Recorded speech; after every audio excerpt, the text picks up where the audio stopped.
فيلمنا بيبدأ مع شاب اسمه جين بيكون طالب في كلية الحاسبات، وبنعرف إنه الابن الوحيد لأمه وأبوه. بتكون حالتهم المادية وحشة جدا، وبيكون أبو جين عاجز عن العمل بسبب إنه اتبرع بالكليتين بتوعه زمان لابنه جين وهو صغير. وبيبان إن جين دايما حزين ومتضايق لأنه بيكون حاسس إنه السبب في فقرهم، وبيفكر إنه ياخد قرض ويشغل الفلوس اللي هتطلع له، لكن البنوك الكورية بترفض إنها تدي فلوس للفقراء، وعلشان كده قرر يروح لمكتب أستاذ جانج، وده شخص بيساعد الفقراء إنهم يقدموا على قروض ويتوافق عليها عن طريق إنه بيغير شكلهم وبيعمل لهم شهادات مزورة، وبيقدر يقنع موظف البنك بالقرض ده، وكل ده بمقابل عمولة من البنك. وفعلا بيعمل كده مع جين وبيتوافق على القرض بتاعه اللي بيكون بقيمة 30,000 دولار، وهيكون نصيب جانج 9,000 دولار. وبيتفق جين مع واحد تبع جانج إنه هيسلم له العمولة أول ما الفلوس تنزل في حسابه بعد 3 أيام. وفي نفس الوقت بنشوف المحقق تشون وهو رايح القسم المختص لمكافحة قروض الاحتيال، وبيقعد يتكلم مع زمايله وبيقول لهم عن زيادة الطلبات على القروض المزيفة آخر فترة. وبعد 3 أيام بيكون قاعد مع صاحبه يوك اللي بيقدر يزور أي ورقة رسمية، ووقتها بيلاحظ جين إن فلوس القرض وصلت لحسابه، فبيحولها بسرعة على حساب يوك. وبعد كده بيجي الراجل اللي شغال مع جانج علشان ياخد العمولة، لكن جين بينكر وبيقول له إن القرض اترفض، وبيعمل كده علشان ما يديلوش العمولة. بعد كده بيتجمع جين ويوك مع واحدة زميلتهم اسمها هايسن، وبيتفقوا انهم هيشتروا بالفلوس ساعات مش اصلية ويبيعوها بسعر غالي. وبيقول لهم جين انه عمل موقع اسمه وان لاين، ومن خلاله هيبعتوا ايميلات عشوائية للناس فيها رابط، ومجرد ما الناس تدوس على الرابط معلوماتهم هتتحول على الموقع ده، وبكده هيعرفوا مين الناس اللي عندهم القدرة انهم يشتروا الساعات. بعد كده بيروحوا يشتروا الساعات، وهناك بتروح هايسن علشان تحاسب الراجل، لكن فجأة بتهرب بالفلوس، وجين بيقعد يدور عليها لكن مش بيلاقيها. وبنروح لجانج وهو عنده الراجل بتاعه بيعرفه ان القرض اترفض، لكن بيقول له ان جين ضحك عليه، وبيكلف واحد بلطجي اسمه بارك علشان يروح يجيب جين. وفعلا بيوصل له وبيجيب جين وبيروح لجانج، وهناك جانج بيطمنه انه مش هيعمل له حاجه، وان كل اللي عايزه يشتغل معاه، وبيقول له انه هيخليه يكسب 100,000 دولار في السنه. وبيوافق جين وبيبدأ شغل من تاني يوم. بعد كده بيقابل جين في المكتب شاب اسمه سونج، وده بيكون المسؤول عن تزوير الأوراق. وبيقابل بعد كده السيدة هونج، وبيعرف إن هي اللي بتجيب معلومات العملاء بتوعهم. وبعد شوية بيروح لهم راجل وست علشان يجهزوهم علشان يقابلوا موظف البنك. وبيقدر جين ينجح في أول مهمة ليه، وهو إن الراجل ياخد القرض، لكن للأسف الست بتفشل وبيتقبض عليها. ولما جانج بيعرف بيقرر يمشي من المكان لأنه بقى خطر. وفي نفس الوقت بيكون تشون في مكتب جانج بعد ما قالت له عليه الست اللي اتقبض عليها، لكنها بتلاقيه فاضي وبيسألها لو تعرف أي معلومات عنهم، فبتقول لهم إنها سمعت 2 بيتكلموا اسمهم سونج وبارك، وواحد اسمه جين لسه في الجامعة. وفي الوقت ده بيتكلم جين مع كيتاي الراجل بتاع جانج، وبيقول له إنه قوي، لكن القوة من غير ما يشغل عقله ملهاش لازمة، وإن جين ذكي جدا لكنه مش قوي زيه، وبيقنعوا إنهم يتحدوا ويكونوا فريق. وبعد كده بيروحوا هما الاتنين مطعم، وفجأة بيقابل هايسن اللي سرقته وبيسألها عن الفلوس بتاعته، لكنها بتستهزأ بيه وبتقول له لو عايز الفلوس بلغ الشرطة. وبيتعصب جين، وبيبدأ جين وكيتاي يجمعوا العمولة من الناس، وبسبب ذكاء جين بيقدروا يلموها بسهولة من غير عنف. وكيتاي بيكون مبسوط لأن جين بيساعده يكسب فلوس كتير. بعد كده بيتكلم بارك مع جانج، وبيعرض عليه إنهم ينضموا لشركة بيديرها مجموعة من المستثمرين، وبيكونوا في نفس الوقت مديرين لبنوك كبيرة. وبنعرف إن الشركة دي اسمها ميداس، ومسيطرة على أكبر البنوك في كوريا. وبيقنعوا انهم لو حطوا فلوسهم في الشركة دي هيجيلهم فلوس كتير، لكن رغم كده جانج بيرفض وبيتضايق بارك. وتاني يوم بيكون تشون في مكتبه، وبتجيله رسالة من صاحبة القرض، وبتقوله انه جالها رسالة من السيد جانج بيسألها فيها لو لسه عايز القرض تروح له مكتبه الجديد. فبيتحرك تشون بسرعة وبيروح للعنوان، ولما جانج بيشوفه بيهرب منه بسرعة. وبنشوف سونج وهو واقف مع الست، وبنعرف إنه هو اللي اتفق معاه هيبلغوا عن جانج علشان يسرق الدفتر اللي فيه بيانات العملاء، لكن جين بيكون لحق يسرق الدفتر الأول، وسونج بيفضل يطارده، لكن بيقابله بارك وبياخد منه الدفتر وبيمشي هو وسونج.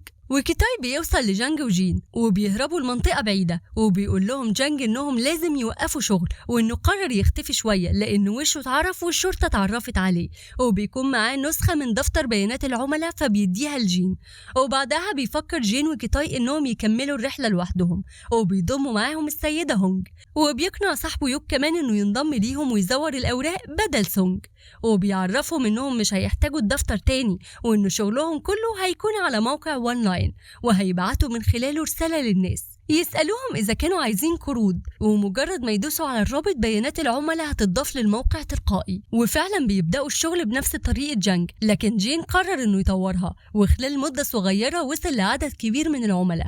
بعد كده بنشوف بارك وهو قاعد مع رؤساء البنوك وبيقول لهم إنه هينضم ليهم، لكن هيديهم نصيبه بعد سنة واللي بيكون $1,000,000، لكنهم بيرفضوا لأنهم عارفين إنه ما حلتوش حاجة، لكنه بيهددهم وبيقول لهم إنهم هيوافقوا غصب عنهم وإلا هيقتلهم، وكمان بيقول لهم إنه هيكون الرئيس التنفيذي للشركة. بعدها بيبدأ بارك يجمع $1,000,000 وبيفتح معرض سيارات وبيجمع العمال الفقراء وبيقنعهم إنه هيخليهم أغنياء في وقت قصير وهيركبهم أحدث العربيات من المعرض، وكمان هيقدروا يجيبوا كارد من البنك بضمانها. وفعلا بيوافق العمال على كلامه وبيروحوا بسرعة ياخدوا القروض، وبعد ما بيدفعوا الفلوس لبارك بيروح سونج بالليل يسرق العربيات من تحت بيوتهم. وفجأة الناس بتتصدم لما بيعرفوا الموقف اللي حصل، وفي اللي ما قدرش يستحمل وانتحر. وبعد سنة بيجمع جين الفريق بتاعه وبيقول لهم إن العملاء بتوعهم وصلوا ل400,000 عميل، وبالمناسبة دي بيدي كل واحد فيهم عربية جديدة. وقرر جين إنه يضم هايسم معاهم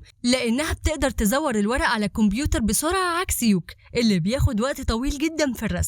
بعد كده بنشوف بارك وهو واصل للي كان بيحلم بيه وبقى الرئيس التنفيذي لشركة ميداس، وبيجي سونج وبيعرفوا إن كل بيانات العملاء اللي في الدفتر ما بقاش ليها لازمة لأنهم بيتعاملوا بموقع بتاع جين اسمه وان لاين. ولما بيعرف بارك إن الموقع عليه أكتر من 400,000 عميل بيروح لجين وبيضربه علشان ياخد الموقع منه، وهنا بتسيب هايسن جين وبتروح تشتغل مع بارك. بعد كده بيروح جين لجانج المكان اللي بيكون مستخبي فيه وبيطلب منه انهم يشتغلوا تاني لان بارك خد منه العملاء والبنوك وقفت القروض، وبيوافق جانج لكن بشرط انه ياخد 3% من ثروة جين، وبيضطر جين يوافق على طلبه وبياخده وبيروح للمكتب بتاعه علشان يوريه الموقع وازاي بيشتغل على النت. لكن جين بيتفاجئ انه مش عارف يدخل على الموقع، وبيكتشف ان سونج دخل عليه وغير الباسورد، وساعتها بينصحه جانج انه لازم ينسحب وكفايه لحد كده. ولما بيخرج بيلاقي تشون قدامه وبيقبض عليه، وبعدها بيدخل يقبض على جين لكنه بيقدر يهرب من الباب الخلفي. وبيروح جين يطمن على اهله وبيلاقي ان حالتهم وحشه جدا وان الفلوس اللي بعتها لهم لسه زي ما هي، وبتعرفه امه ان الشغل ده غلط وانه بيأذي الناس وبياخد عموله من وراهم. بعد كده بيبعت جين فيروس لسونج علشان يعرف يخترق الجهاز بتاعه، وبيقدر يطبع آخر المعاملات اللي تمت على الموقع. بعد كده بيروح عناوين الناس اللي موجودة على الورق، ولما بيشوفهم بيتصدم من شكلهم وبيفهم منهم ان بارك بياخد العمولة منهم غصب عنهم لدرجة انه بيضربهم وبيعذبهم. وفي الوقت ده بيكون تشون بيحقق مع جانج وبيحاول يعرف منه معلومات عن جين علشان يقبض عليه، لكن فجأة بيجيله مكالمة من جين وبيطلب منه يتقابلوا. وفعلا لما بيتقابلوا بيقوله جين انه كان ممكن يهرب لكنه قرر يساعده، وبيفهمه ان في ناس وحشة كتير بيستغلوا الفقراء وبيأذوهم علشان ياخدوا فلوس وانهم لازم يقبضوا عليهم. لكن قال له جين انه في الاول لازم يفرج عن جانج علشان الخطة، فبيوافق تشون وبيصدق كلامه. وتاني يوم تشون بيمثل قدام المحققين ان جانج هجم عليه وهرب، وده علشان ما يتعرضش لمساءلة قانونية لانه سمح له يهرب. وبعد كده بنشوف جانج وجين قاعد معاه وبيقول له ان بارك عايز يستحوذ على بنك هامبت لكنه فشل بسبب رفض واحد من اعضاء هيئة الادارة اسمه بايك، وبنعرف ان جانج على علاقة قوية بيه.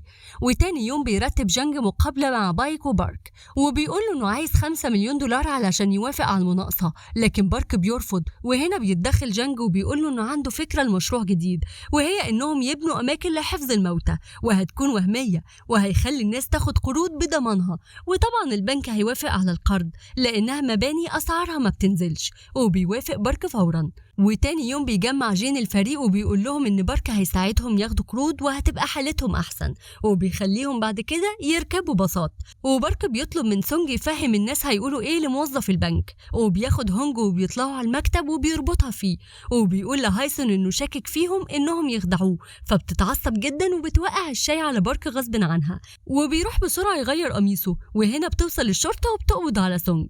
وبعد شوية بيجتمع بارك مع 2 من المحققين الفاسدين، وبيتفق معاهم إنهم يقبضوا على جين وجانج، واللي بيعرفوا مكانهم من هونج اللي اعترفت عليهم مقابل إنهم يحرروها.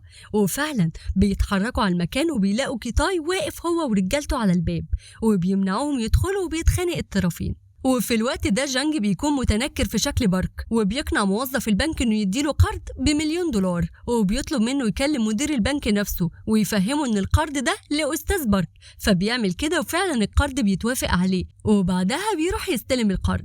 بعد كده كيتاي بيوقف الخناقة وبيمشي، ولما بيدخل بارك ورجالته المكتب بيلاقوه ما فيهوش حاجة، ولما بيرجع مكتبه بيلاقي جين مستنيه هناك وبيعرفه انه اتضحك عليه، وبيبدأ يحكي له ازاي خدعه. وبنعرف ان هايسن كانت متفقة مع جين من البداية، وانها لما دلقت الشاي على بارك كانت قاصدة، وده علشان تبدل دفتر حساباته وكمان علشان تطبع بصمته، وكل ده وهو مشغول. ولما هونج اعترفت بمكان جين كان كل هدفها ان بارك يمشي من الشركة، ولما مشي خدروا رؤساء البنوك وخدوا منهم التليفونات، وجين ادى ليوك دفتر الحسابات علشان يوصلوا لجانج، وخلى بايك يرد على مكالمات موظفين البنك، وخلاهم يوافقوا على القروض اللي طلبها جانج. في نفس الوقت ده جين استخدم بصمة بارك وقدر يفتح الخزنة بتاعته وياخد كل الفلوس اللي فيها. وبنرجع لبارك اللي بيكون واقف مش مصدق اللي بيسمعه، لحد ما جين بيصدمه أكتر وبيقوله إنه خد 3 قروض ب3,000,000 $ باسمه، وعرفه إنه عمل كده علشان يحس باللي كان بيعمله في الناس. وساعتها بيجي تشون وبيأمر بارك إنه يسلم نفسه، لكنه بينجح إنه يهرب وبياخد عربيته بسرعة وبيخرج من الجراج، لكن جين بيجيله بسرعة وبيخبط فيه. وساعتها بيجي تشون بيقبض على بارك، ولما بيأمر جين إنه يسلم نفسه بيجي جانج بالعربية علشان ياخدوا ويهربوا. وبعدها بكام يوم بيتجمعوا هما والفريق علشان يوزعوا عليهم الفلوس. وبكده يكون فيلمنا خلص. ولو عجبكم الفيديو اعملوا لايك وشير للفيديو، وما تنسوش كمان تشتركوا في القناة وتفعلوا الجرس، وتكتبوا لنا في الكومنتات ايه القصة اللي حابين نقدمها المرة الجاية.